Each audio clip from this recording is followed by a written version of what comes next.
Hey guys, today I'm going to be showing you a few solves on the Mystic Aosu GTS2M and the Valk 4M, and explaining some of my thoughts on these two cubes.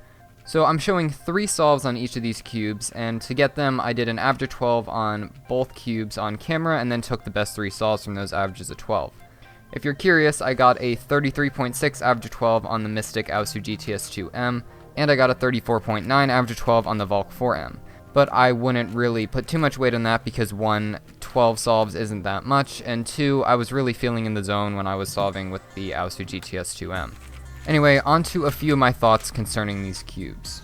The main thing I've noticed with the Aosu GTS2M in the time that I've had it is that it is one of the smoothest feeling cubes, certainly the smoothest 4x4 that I've ever felt. It also has a little bit of a crunchy feeling to it, and overall it's just very satisfying to turn, which is a huge positive for this cube. It also doesn't have any problems with locking up, catching, or popping, which is all good, but my one complaint with this cube is that it's still a little bit slower than I would like it to be. It's definitely a lot slower than my Valk 4M, and it makes my hands a little bit tired after doing somewhat long sessions. As I do more and more solves on it, it has sped up a little bit, but it's happening a lot slower than I would expect. So I'm hoping that after doing even more solves, this cube will speed up to the point that my hands don't get tired after long sessions anymore.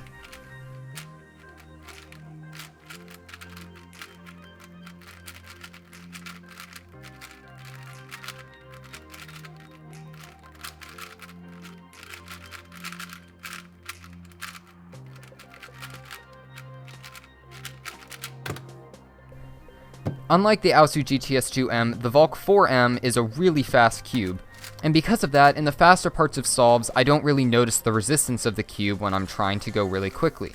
I've certainly enjoyed that aspect of this cube, but I have also noticed that it seems to lock up and catch a little bit more than the Mystic GTS2M.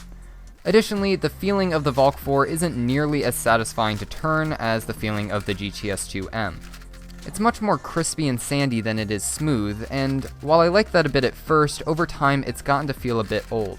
But that's certainly not to say that I've given up on the Valk 4. Since I received the Valk 4, I've set my average of 5, 12, 25, and 50 PBs with it, and I haven't set any PBs on the Aosu GTS2M, so I certainly do still have reasons to favor the Valk 4M. So as of right now, I would say I'm still deciding which of these cubes I like better. Before I got the Mystic GTS2M, I really didn't think that the cube would even be a possibility for my main, so it's really surprised me in that aspect.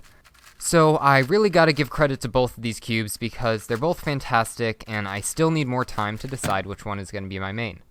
The last thing I'll mention is that I am still working on switching to cross edges on left, so you might notice that at least one of the solves in the video I did cross edges on right.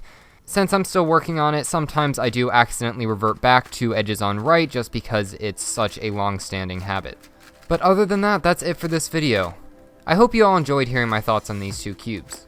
If you like this video, subscribe and hit the bell icon so that you're notified of all my future videos. Thanks for watching, and I'll see you in my next video. Bye!